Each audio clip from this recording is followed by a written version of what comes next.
একটা বোল নিয়ে নিলাম, 1 কাপ ময়দা নিয়ে নিচ্ছি, স্বাদ মতো লবণ দিয়ে দিচ্ছি, একটা ডিম দিয়ে দিচ্ছি। দেওয়ার পরে ভালোভাবে এটাকে মিক্স করে নেব।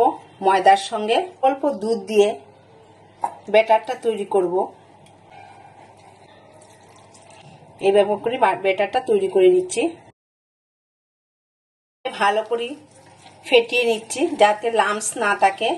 দুধ দেওয়ার কারণে এই যে পরোটাটা করব সেটা খুব সফট হবে, খেতেও সুস্বাদু হবে।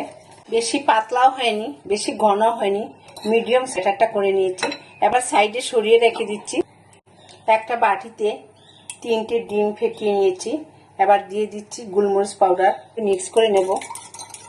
দিয়ে দিচ্ছি কিছুটা টমেটো কুচি, কিছুটা পেঁয়াজ কুচি, ক্যাপসিকাম কুচি, কাঁচা লঙ্কা কুচি, কিছুটা ধনিয়া পাতা কুচি, স্বাদ মতো লবণ দিয়ে দিচ্ছি। তবে মিক্স করে নিচ্ছি। এদিকে গ্যাস জ্বালিয়ে একটা ননস্টিক তাওয়া বসিয়ে দিলাম। অল্প করে একটু তেল দিয়ে দিলাম, সাদা তেল। আবার চতুর্দিকে ব্রাশ করে দেব।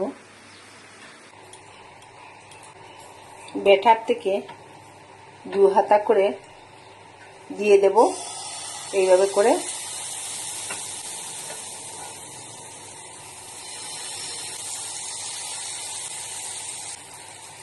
এক পাশ হতেই এবার এটাকে এইভাবে করে পাল্টিয়ে দিলাম। যে ডিমের মিশ্রণটা করে রেখেছিলাম এবার 1 হাতা করে ওর উপরে দিয়ে দেব। এই পরোটার উপরে দিয়ে দিচ্ছি।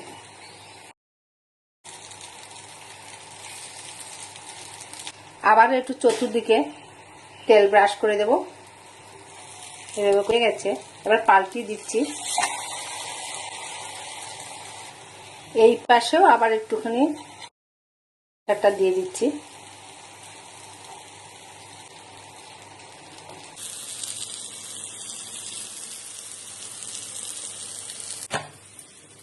কেমন লাগলো এই হেলদি ব্রেকফাস্টটা? বন্ধুরা, হাতে কম সময় থাকলে এইরকম একটা হেলদি ব্রেকফাস্ট করে নেবেন। খেতেও সুস্বাদু হয় আর একদম কম উপকরণ দিয়ে এই ব্রেকফাস্টটা হয়ে যায়।